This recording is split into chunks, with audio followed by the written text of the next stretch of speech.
And in marketplace living today, it's hard to believe that a store that people thought would only be selling empty boxes at one time has now become one of the country's best known stores. We're talking about the Container Store. I can get lost in that place. In his new book, Uncontainable, How Passion, Commitment, and Conscious Capitalism Built a Business Where Everyone Thrives, the CEO and founder, Kip Tindell, reveals some secrets that led to his company's remarkable successes. And he is with us now. Kip, thank you for joining us. Hello, Sean. How are you? Terrific. I've got to hand it to you. It is a place that when I go to the Container Store, I don't want to leave. There's always something else that comes up each and every time I'm in there. I think, what a brilliant idea. So how is it, Kip, that getting all of these things organized and having containers and such, how did that become something that you were so interested in? Well, you know, we started in 1978 with one tiny little store in Dallas, Texas, and somehow, I have no idea, but somehow we had this notion that if you could be reasonably well organized, you could save time in life.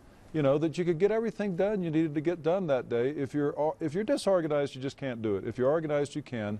Now, we had no idea we would all become as crazy, busy, multitasking as we are today. So I think what the Container Store does is it gives our customers the gift of an organized life, and that allows them to get everything done that they need to get done that day rather than only a fraction of it.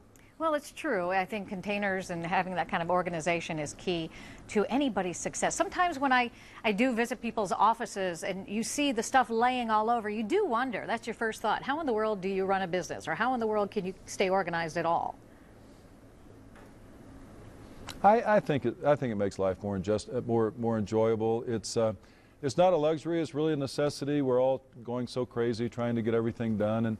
And along the way we go about doing that is this yummy culture that puts the employee first and really tries to create a business where everybody associated with the business thrives.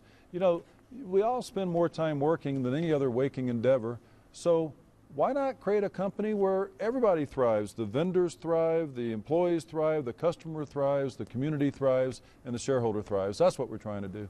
I must say, you don't usually hear a CEO use the phrase yummy. So, in that context, what is a yummy culture? Well, yummy is really the opposite of yucky, and you know, you're creating if you take better care of the employee than anybody else, she really and truly will take better care of the customer than anybody else. And if those two people are ecstatic, then wonderfully enough, your shareholder's going to be ecstatic too. You know, another company that practiced conscious capitalism, as we call this type of business thinking, where you're really servant leadership and taking care of all of the stakeholders, not just the shareholder. Herb Kelleher, the Southwest Airlines guy, is a big hero of mine, and he told me 30 years, he said, Kip, you can build a better organization on love than you can fear. Right. And I went, wow, who is this guy? And so a lot of similar thinking by other conscious capitalist companies like Southwest Airlines or Whole Foods.